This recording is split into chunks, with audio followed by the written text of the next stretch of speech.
All right, it's Tuesday, July 22nd. Let's check out our forecast today. High pressure has returned, which will bring us back to the mid 90s to upper 90s. High temperatures. This will continue for the first half of this week before more tropical moisture at the end of the week. Tracking the tropics, an area of interest is located to the east of the Leeward Islands. Currently has a 10% chance of development over the next 7 days. This area poses no threat at this time to Louisiana. We'll keep you ahead of the storm and give you updates on the tropics. On today, sunshine and clouds mixed with a few isolated showers possible. Highs in the mid to upper 90s. Winds light and variable. Chance of rain today just 10%. Tomorrow, hump day. Hot, mostly sunny conditions. High in the mid to upper 90s. Thursday, partly cloudy with a few afternoon showers and storms. High to mid 90s. Winds light and variable. Chance of rain on Thursday, 40%. Then that increases to more than 20% more on Friday to a whopping 60% chance of rain. Mostly cloudy and showers and storms on Saturday.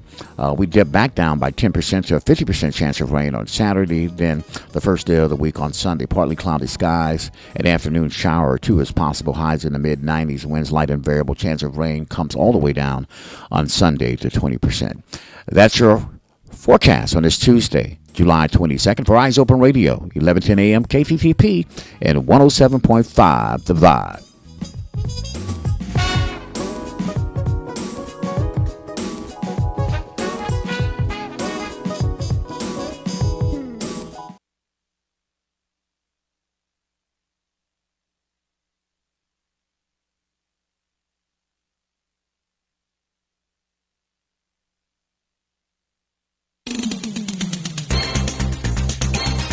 Hello, everyone. I'm Tony Brown. This is your statewide news you can use on this Tuesday, July 22nd. News today being brought to you by Louisiana Cardiovascular and Thoracic Institute, LACVT, now wound care certified. 3 teenagers wanted in connection to a Sunday drive-by shooting in Ponchatoula that left a teenager dead and 2 injured are in jail this morning. 16-year-old Ray Delma Carter, 19-year-old Julius Travon Glass Jr., and Kara Walbers were found at about 9:30 a.m. in Kentwood, according to WWL Louisiana. Police confirmed the arrest but did not provide any additional details. On Sunday, the Ponchatoula Police Department were called about a shooting at Lakeside Circle, finding 3 people shot.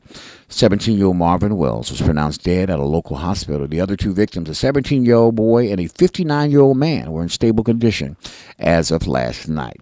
The 3 suspects face multiple counts: first-degree murder, attempted first-degree murder, attempted second-degree murder, assault by drive-by shooting, aggravated obstruction of a highway of commerce, illegal use of weapons or dangerous instrumentalities, aggravated second-degree battery.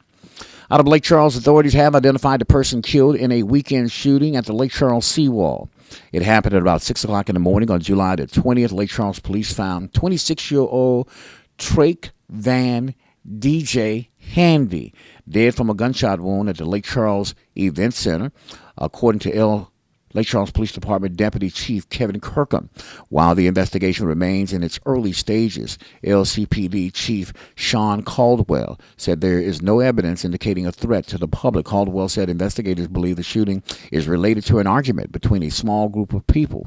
He said, "We do believe there are several people who witnessed what occurred on the seawall, and we're asking you to come forward. Your assistance could mean the closure for the family of Mr. Handy," Caldwell said. Lake Charles Police ask anyone with information regarding the shooting to contact them anonymously at Crime Stoppers at 337-491-1311.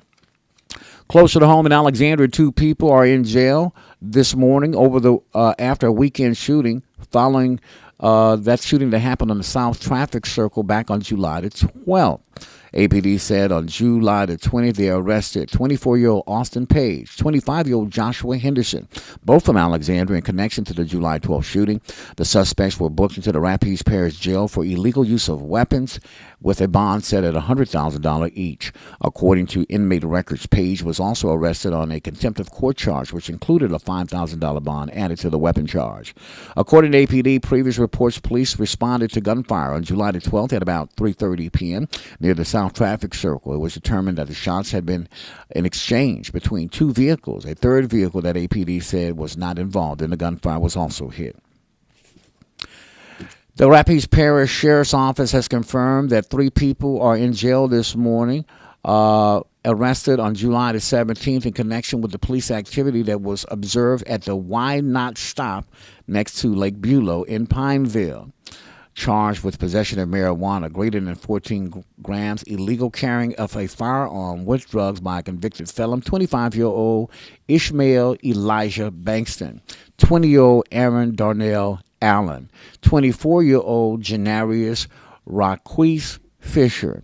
RPSO said agents with the raid unit were at the convenience store when they saw multiple vehicles drive around where the occupants exited and appeared to be filming a video.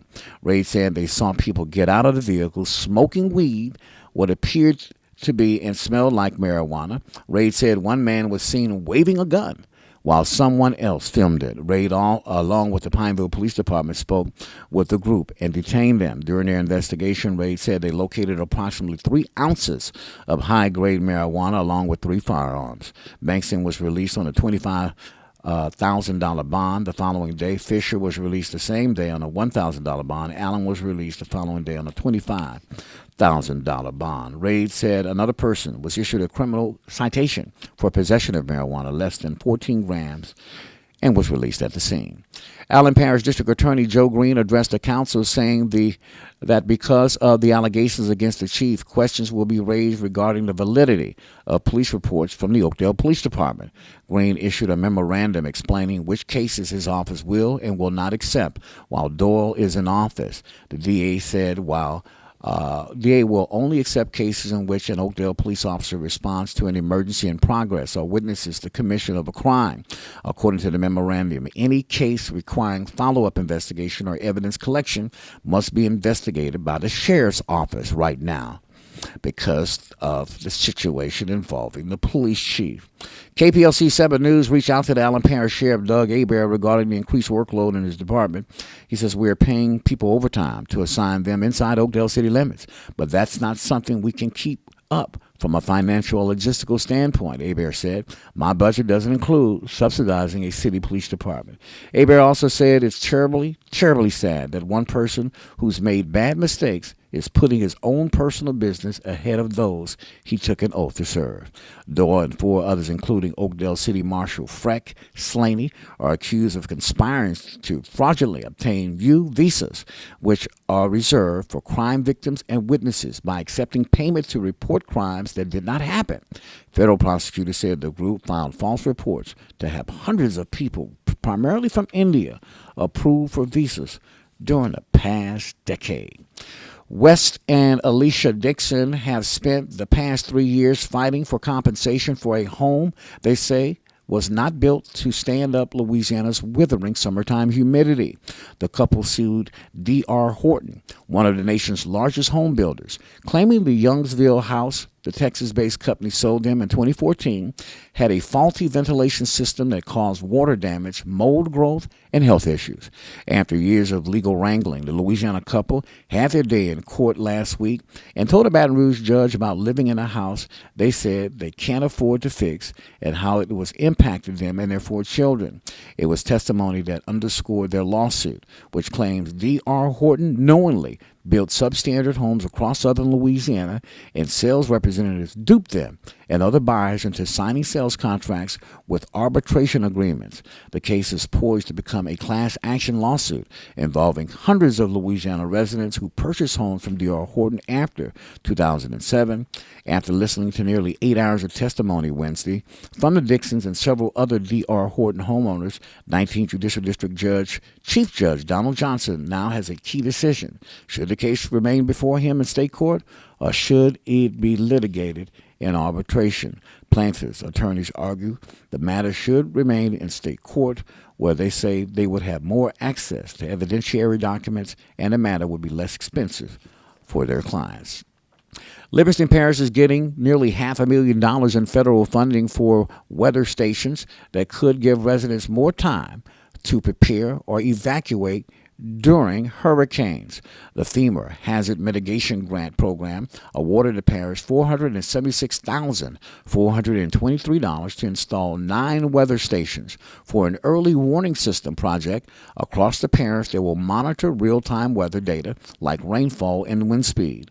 Chris Anderson, the director of the Livingston Parish Office of Homeland Security and Emergency Preparedness, said the grant will create a weather network tailored to the parish and will allow his team to give quicker and more accurate updates during severe storms. The weather stations would be at Live Oak High School, Walker High, Juban Park Junior High, Frost Elementary School, Marapaugh High, Albany High School, Springfield High School, Ligo, Livingston, and Livingston Fire Station, District Number 11.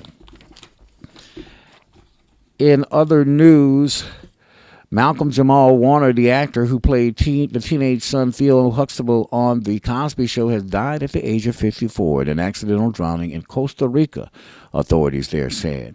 Costa Rica's Judicial Investigation Department said Monday that Warner drowned Sunday afternoon on a beach on Costa Rica's Caribbean coast. He was swimming at Playa Cockles in Limon province when a current pulled him deeper into the ocean.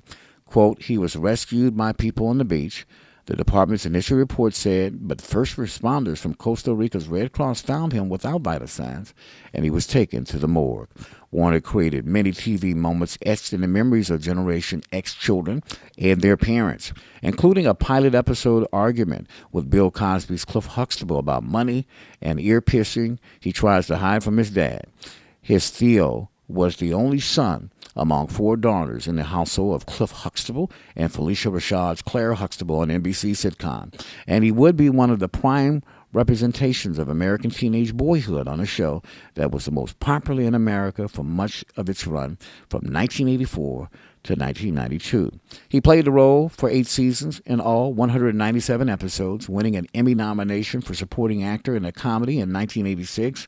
For many, the lasting image of the character and of Warner is of him wearing a badly botched mock designer shirt sewed by his sister Denise, played by Lisa Bonet.